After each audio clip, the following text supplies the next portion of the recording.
여도선 목사입니다. 오늘은 어제 구속사 세미나에서 전한 말씀을 여러분에게 두 번에 걸쳐서 전하고자 합니다.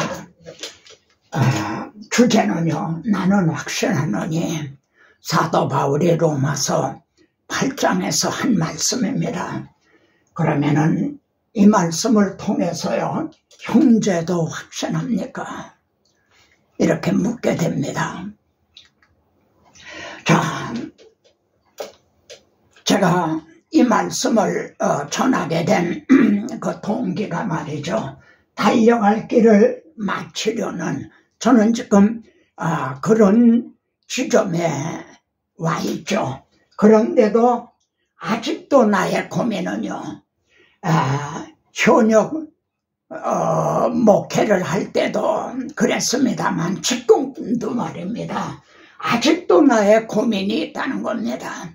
그건 뭐냐면은 구원에 이르는 믿음은 어떤 믿음인가? 여러분, 이게 얼마나 중요하고 또 심각한 문제입니까?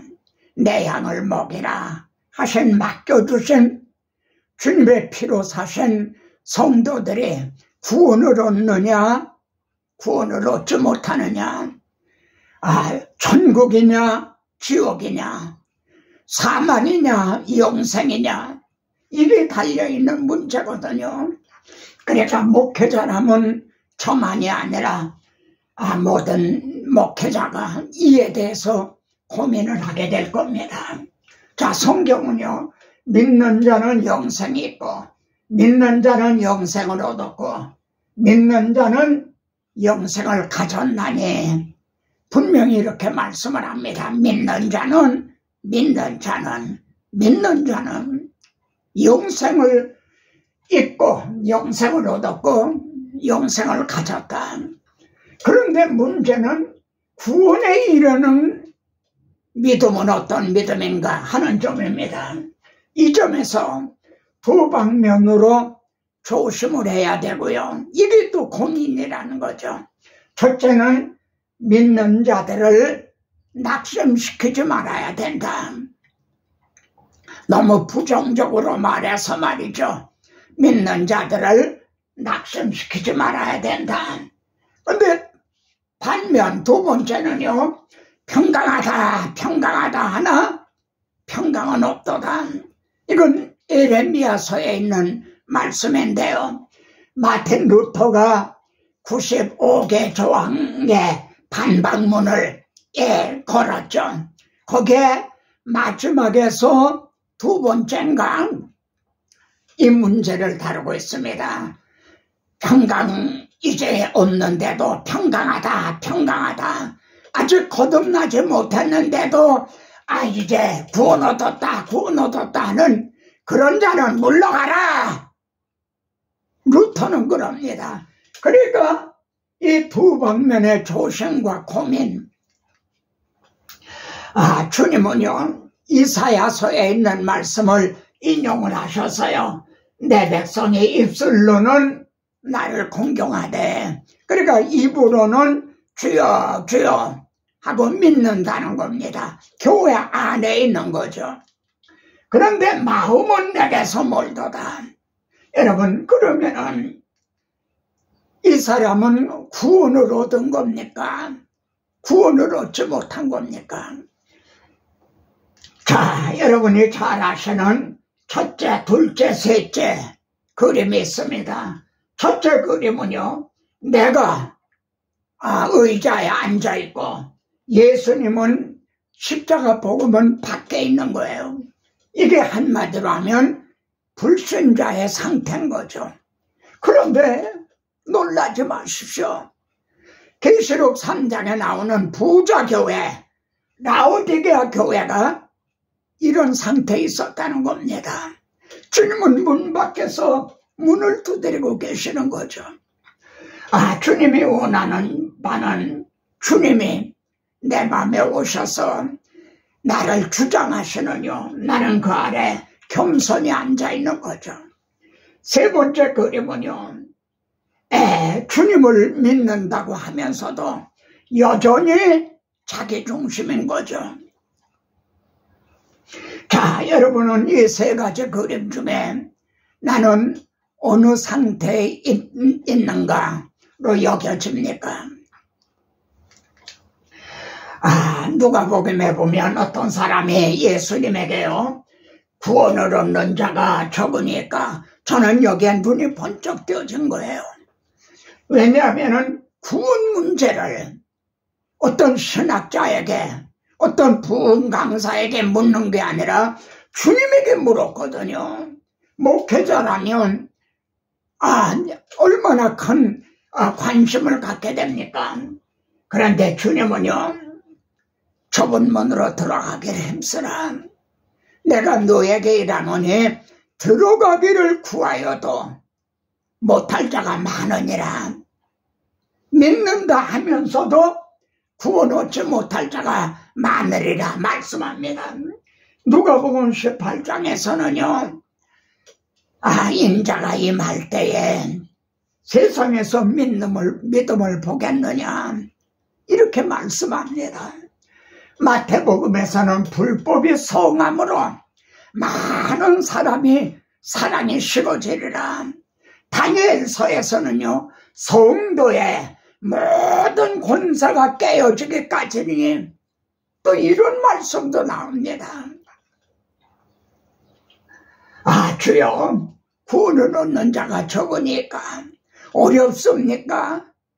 아니면 아주 쉬운 겁니까? 바울은 나는 확신하노니, 이게 수동용이라고 그래요. 자신이 확신한 게 자기에게서 나온 게 아니라 성령께서 나를 확신하게 만들어 주셨다는 거예요. 수동용. 그러면서 완료형이라네요. 나는 확신하노니, 이미 지금 확신하는 가운데 있다. 진행형이 아니라 나는 이미 확신한다. 잊어버려. 사도행전은 앞부분은 베드로의 확신, 뒷부분은 바울의 확신이 나타나고 있는 거죠. 그러면은 베드로나 바울의 말이죠. 나는 확신하노니 하는 뜻은 어떤 뜻인가? 환난이나 공고나 박해나 기근이나 적신이나 위험이나 칼이랴, 내 몸에 바울처럼 말이죠, 칼이 목에 와도 베드로처럼 십자가에 거꾸로 못 박이는 그런 경우가 와도 나는 확신하노니, 이게 확신인 겁니다. 오늘날은 환난이 오면, 곤고가 오면요, 박해나 기근이나 적신이나 위험이나 칼이 오면 그래도 나는 확신하노니, 그럽니까? 형제는 어디에 근거해서 이렇게 확신하게 되었습니까? 어디에 근거해서요? 꿈을 꾸었기 때문입니까? 어떤 병이 나았기 때문입니까? 어떤 기사이죠, 누구의 간증을 통해서입니까? 형제는 어디에 근거해서 확신하게 되었느냐가, 자, 시몬이 베드로가 되고 사람 낳는 어부가 된 변곡점은요, 이제 전환점은 무엇인가? 시몬이 베드로가 된 거예요.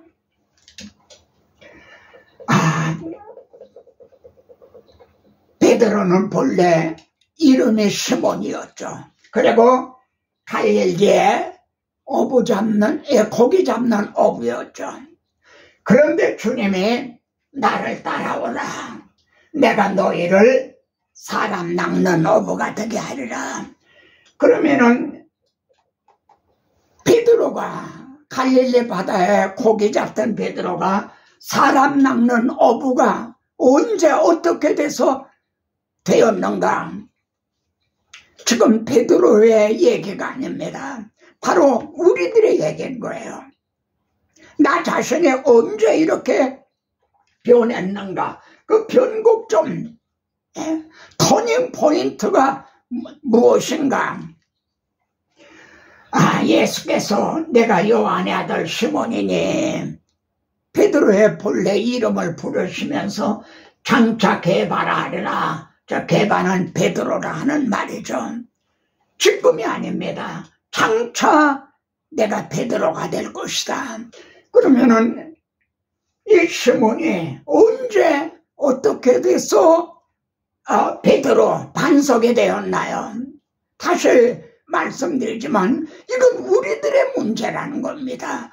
나도 변하여 새 사람이 되는, 자, 복음서에 기록된 모든 경험을 한 시몬 베드로였죠.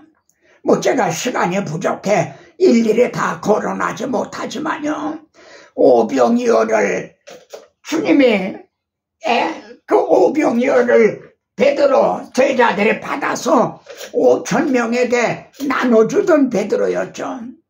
죽은 지 나흘 되는 나사로가 걸어 나오는 걸 본 베드로죠. 무리로도 걸어봤죠. 변화산상에서 주님이 변화하는 모습, 그리고 하나님이 이는 내 사랑하는 아들이라는 음성도 들었죠. 많은 사람들이 간증을 합니다. 근데 베드로는요, 그 모든 간증을 다 합해도 그거보다 엄청난 그런 경험을 한 사람이죠. 그래서 이 경험을 통해서 시몬이 베드로가 됐고, 갈릴리 고기 잡던 베드로가 시몬이 사람 낚는 어부가 됐느냐 묻고 있는 겁니다.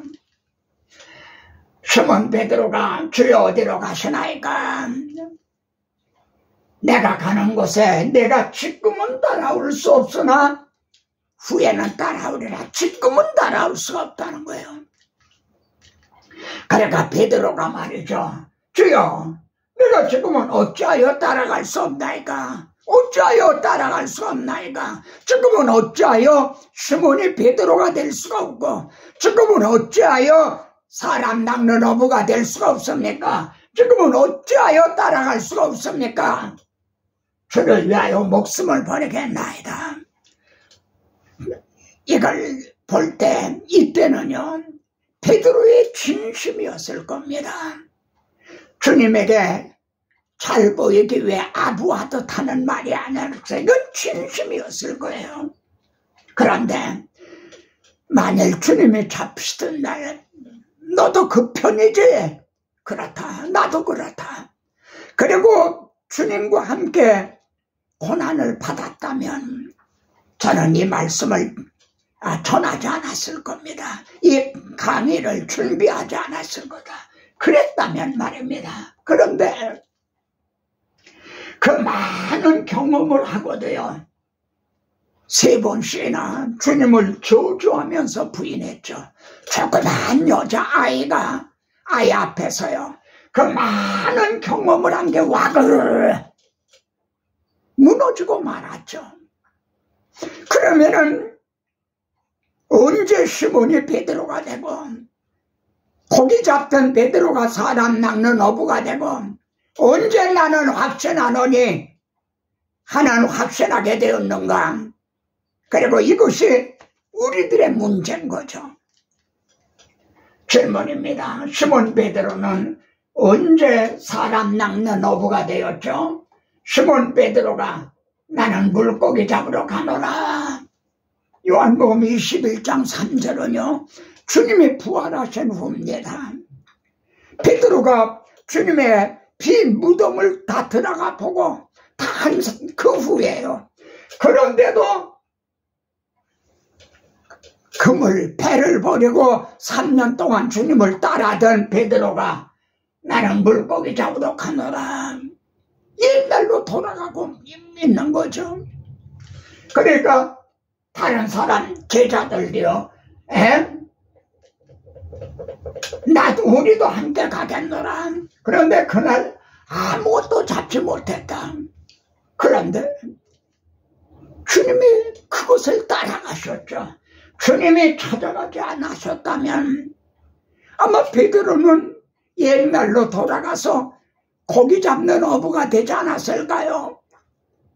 주님이 찾아가셨어요. 그리고 3번이나 내가 나를 사랑하느냐, 내가 나를 믿느냐, 만이 아니라 내가 나를 사랑하느냐. 그렇다면 내 어린 양을 먹이라. 내가 피로 사신 어린 양을 내게 부탁을 하고 나는 승천할 것이다. 질문입니다. 주님이 다 이루었다. 택배에서 다 해. 그리고 바로 승천하시지 않은 이유가 뭔가요? 주님은 여기에서 말입니다. 40일 동안이나 제자들에게 나타나셔서 모세 선지자의 글로 시작하여 모든 성경에 쓴 바 자기에 관한 것을 자세히 설명하시니라. 이는 엠마오로 가는 두 제자하고 같이 걸어가시면서 하신 말씀입니다. 또 너희에게 말한 바 모세의 율법과 선지서와 시편의 나를 가리켜 기록된 모든 것이 이루어져야 하리라. 이거는 가룟 유다가 없는 11제자들에게 또 하신 말씀입니다. 40일 동안을 함께 계시면서요. 자, 성경에 이렇게 말씀한 대로 이루어지지 않았느냐? 이렇게 그들에게 성경을 들어서 확신을 시키신 거죠. 확실한 많은 증거로 살아계심을 나타내시고요. 하나님의 나라 일을 이렇게 모세 율법, 선지서, 시편 이걸 들어서 성경에 근거해서 이걸 확신을 주었죠. 그런데 성령을 기다리라. 그리고 말씀만 주신 것이 아니라 성령을 기다리라. 예루살렘을 떠나지 말고 성령을 기다리라. 자, 약속하신 성령이 오시지 않았다면 그럼 또 어떻게 됐을까요? 2가지 질문입니다. 주님, 부활하신 주님이 바로 승천하셨다면 어떻게 되나? 또 2번째는 성령이 오시지 않았다면 어떻게 되나? 여기 보십시오. 너희에게 말한 바. 주님은 복음서에는 기록이 되어 있지 않지만 공생의 3년 동안에도요. 제자들에게 모세 율법, 선지서, 시편에 나를 가리켜 기록된 모든 것이 이루어져야 하리라 하는 것을 제자들에게 전해줬다는 겁니다. 근데 제자들은 이걸 기억하지 못하고 있는 거죠. 보세요.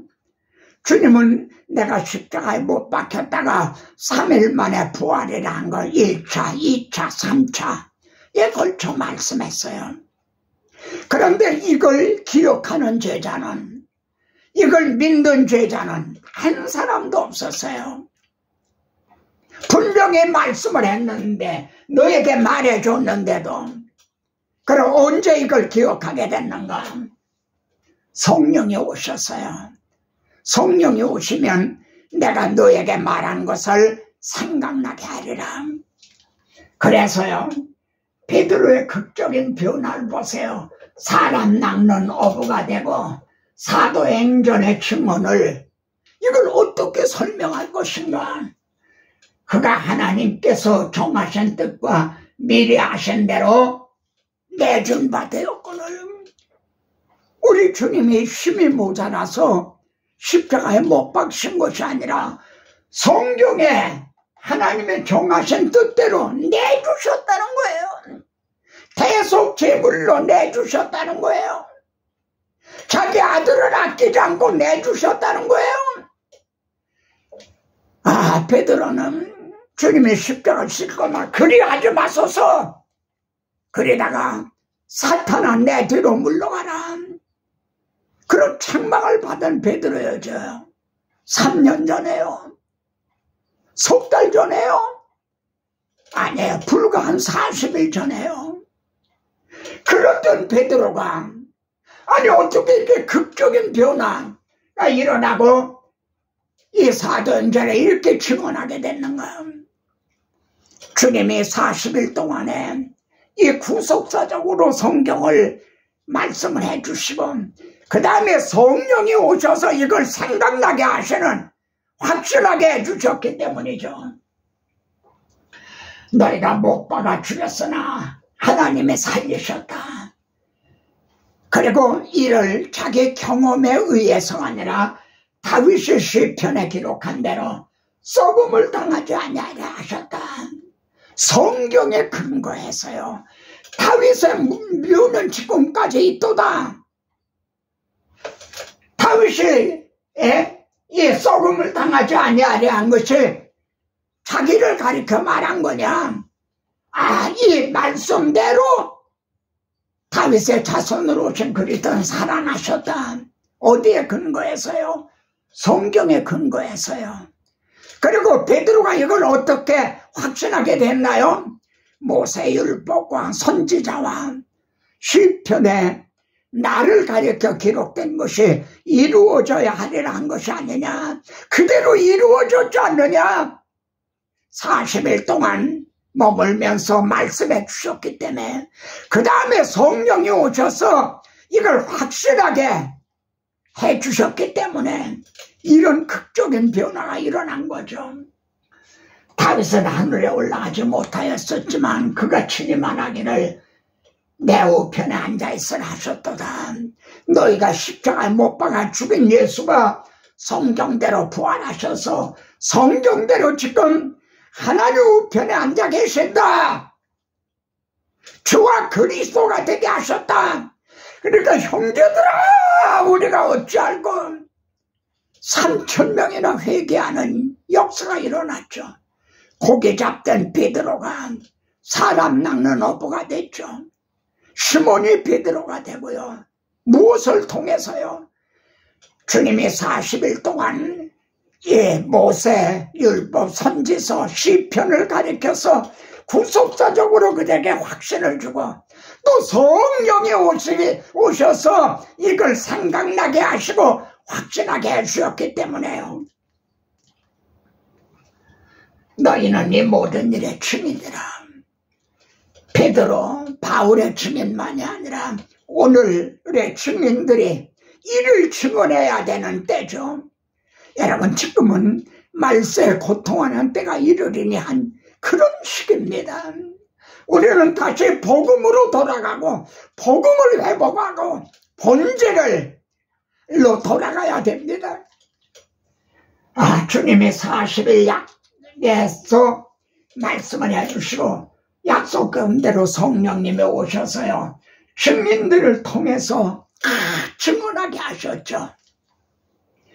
모세가 말하되 나 같은 선지자 하나 보내시라. 그분이 오셨다. 사무엘부터 모든 선지자도 이때를 가리켜 말하였나니라. 너 하나님의 너희 조상과 도로 세우신 언약의 자손이라. 하나님의 아브라함에게 땅에 있는 모든 족속의 네 씨로 말미암아 복을 받으리라 하시지 않았느냐. 여러분, 이게 제가 쓴 이게 구속사 설교다. 많은 목사님들이 그래요. 성경을 구속사적으로 봐야 된다는 건 알겠는데 설교 현장에서 그렇게 설교하기가 어렵다. 그럼 이 책들을 한번 참고해 보세요. 증언한 내용이 무엇인가? 이게 중요하죠. 무엇을 증언했느냐? 설교만 하면 그게 다 복음은 아닌 겁니다. 자, 보세요. 아브라함, 모세, 그리고 모든 선지자. 이게 바로 주님께서 이제 모세 율법과 선지서와 시편, 주님이 하신 방법 그대로죠. 아브라함, 모세, 선지자로 이어지는 구속의 경륜을 증언하고 있는 거죠. 어떻게 이걸 확신하게 됐어요? 주님이 40일 동안 이걸 가르쳐 주셨고 그 후에 성령이 오셨기 때문에요. 베드로가 요원입니다. 내가 주님이 지시하신 것 같이 내가 늙어서는 팔을 벌리리라. 십자가에 못 박혀 죽을 것, 나의 장막을 벗어난 날이 임박한 줄 아노라. 그게 유언을 하죠. 베드로의 유언이 뭡니까? 풀은 마르고 꽃은 떨어지되. 여러분, 오늘날 많은 성도들이 좋아하는 그 내용은요, 풀은 마르고 꽃은 떨어질 그런 것들이에요. 그러면 오직 주의 말씀은 세세토록 있도다. 이 말씀이 뭔가요? 너에게 전한 복음이 이 말씀이니라. 베드로 전서에서, 베드로 후서에도요, 자신이 변화산상에서 경험한 것을 말씀하죠. 주님의 재림을 너에게 알게 한 것은 소설을 쓴 것이 아니다. 공교에 만든 이야기가 아니다. 우리는 친히 보았다. 그러나 더 확실한 예언이 있어.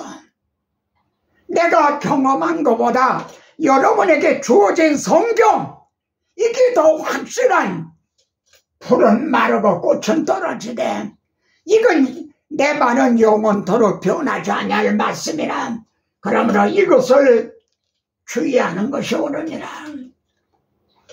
마지막 유언을 하고 말씀하신 대로 베드로는 십자가에 못 박혔는데 어떻게 주님이 못 박으신 대로 하겠냐. 나를 거꾸로 못 박아달라. 자신이 증언한 것이 진실하다는 것을 죽음을 통해서 마지막으로 증언을 한 거죠. 나는 확신하노니. 자, 두 번째 바울입니다. 바울의 확신은 어디서 만나? 박해자 사울이 복음에 미친 바울이 어떻게 돼서 되었는가? 다메섹의 경험이 있죠. 빛이 그를 둘러 비치는지라. 어찌하여 나를 박해하느냐? 주여 누구시옵니까? 나는 내가 박해하는 예수라. 그런데 바울이 말입니다. 여러분도 나와 같은 이 경험을 하셔야 됩니다. 이렇게 말하고 있는가요? 만약 그렇게 말했다면 저는 이 말씀을 전하지 않을 겁니다. 바울은 나에게 비춰준 빛보다, 내가 육신의 눈으로 본 그것보다 하나님의 영광을 아는 빛을 우리 마음에 비춰주셨다니라. 우리가 주님을 영접하기 전에는 땅이 혼돈하고 공허하며 흑암이 깊음에 있는 그런 심령 상태죠.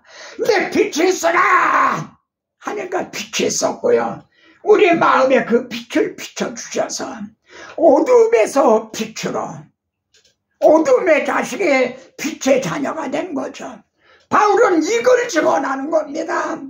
여러분도 나 같은 경험을 하셔야 됩니다. 그렇게 말하는 게 아니라 여러분에게 이 복음의 빛이 비춰져야 됩니다. 바울이 1차, 2차, 3차, 4차 선교할 때, 그리고 서신서를 보세요. 다메섹의 경험을 말하고 있질 않아요. 사도행전 22장 또 26장에서 유대 예루살렘에 올라갔다가 체포를 당하죠. 그때 나도 여러분과 같이 박해하던 자입니다. 나는 여러분보다 더 열심쟁이였습니다.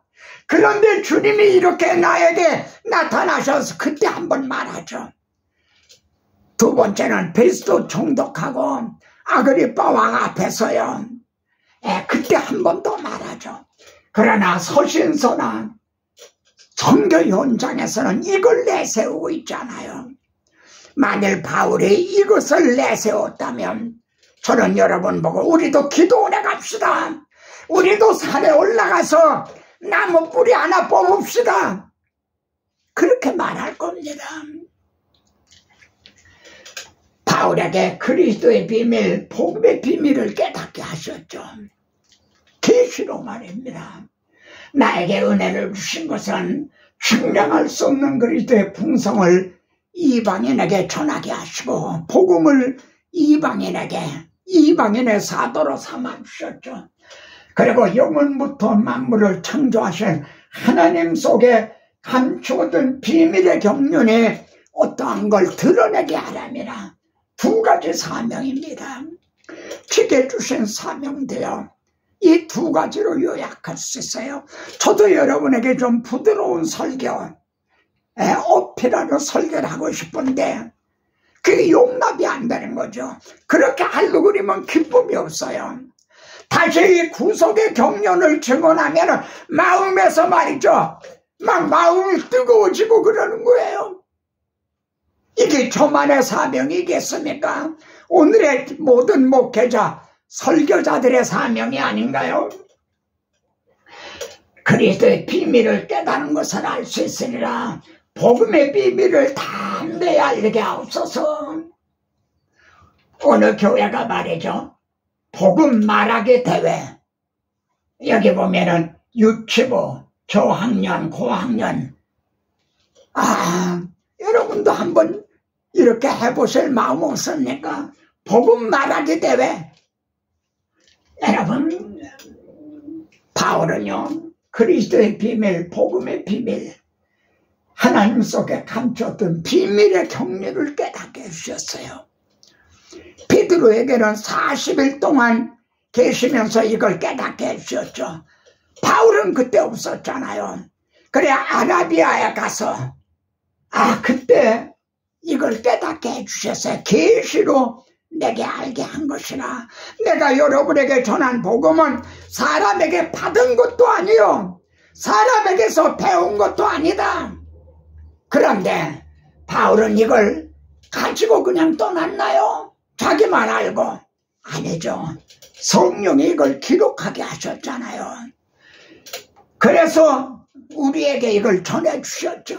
로마서로요, 갈라디아서로, 에베소서로 이걸 기록해서 그 안에 그리스도의 비밀, 복음의 비밀, 감췄던 비밀의 경륜이 다 있어요.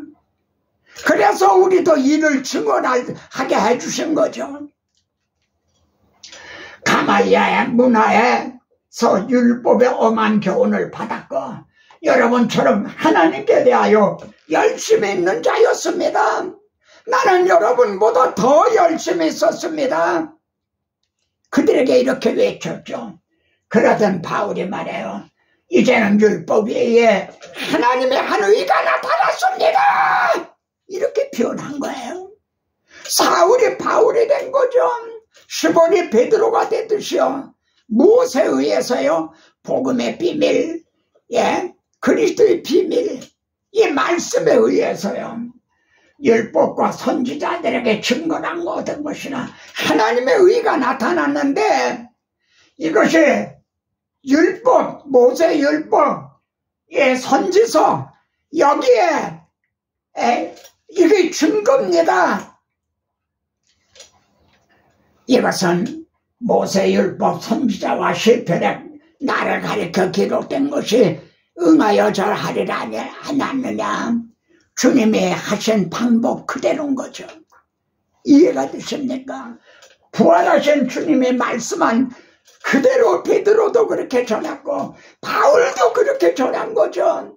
그리고 베드로의 확신도 바울의 확신도 자신의 경험에서 온 기사 이적에서 온 것이 아니라 이 말씀에 의해서요.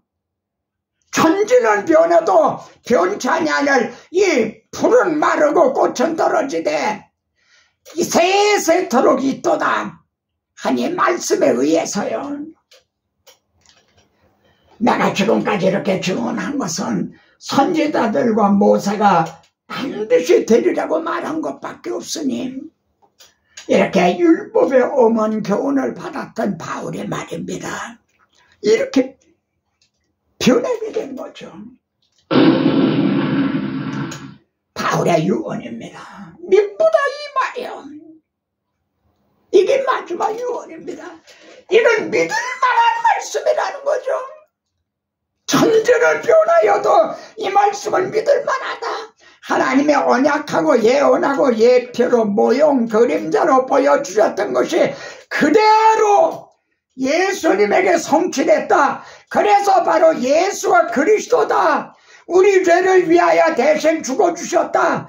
그래서 우리 주 예수 그리스도시다. 이건 믿을 만한 말이다. 우리가 주와 함께 죽으면 함께 살 것이요. 주님을 죽은 자 가운데서 부활하게 하신 분이 우리도 살리실 거라는 거죠. 참으면 함께 왕도로 갈 것이요.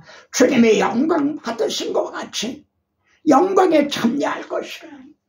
우리가 주를 부인하면 주도 우리를 부인하실 것이라. 우리는 미쁨이 없을지라도 주는 항상 미쁘시니 자기를 부인하실 수 없으리라. 이게 무슨 뜻입니까? 성경은 약속의 책이죠. 그런데 이 약속을 지켜주시지 않는다면 하나님은 자기를 부인하시는 거짓말쟁이가 된다는 거죠. 히브리서 6장에서는 하나님의 거짓말하실 수 없는 두 가지 변치 못할 사실, 뭐죠? 언약하시고 맹세로 보증하신, 아브라함에게 다윗에게 언약하신 그걸 이루어 주셨죠. 다 이루어 주셨어요. 하나가 남았어요. 내가 너희를 영접하러 다시 오리라.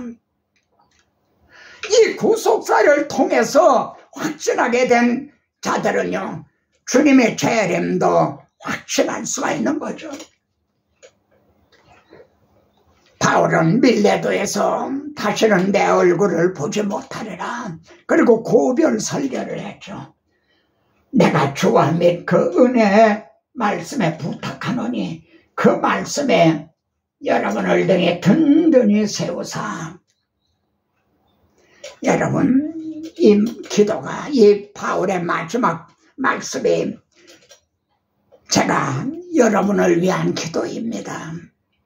저는 주 성령께서 불러시키는 일을 위해서 이 비천한 종을 들어서요, 국내외 정말 많은 책을 쓰게 하고 또 많은 말씀을 전하게 하셨어요.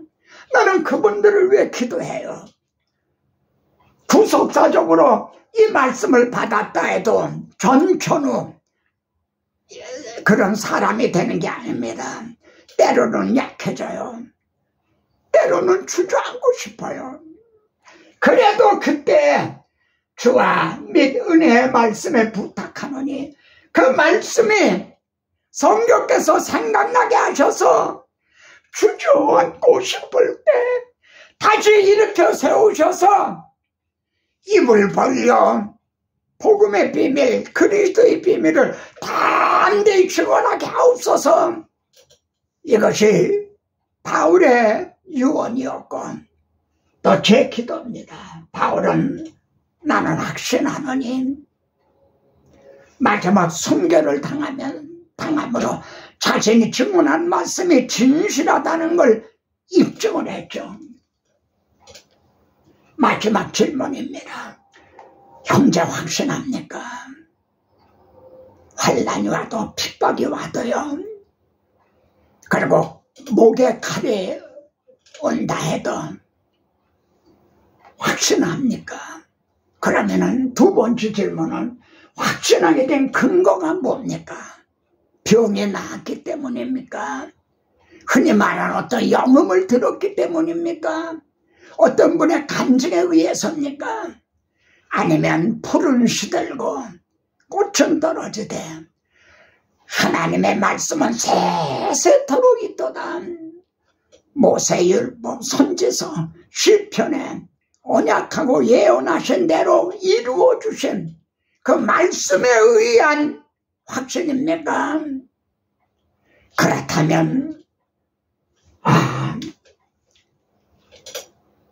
여러분, 나도 확신하노니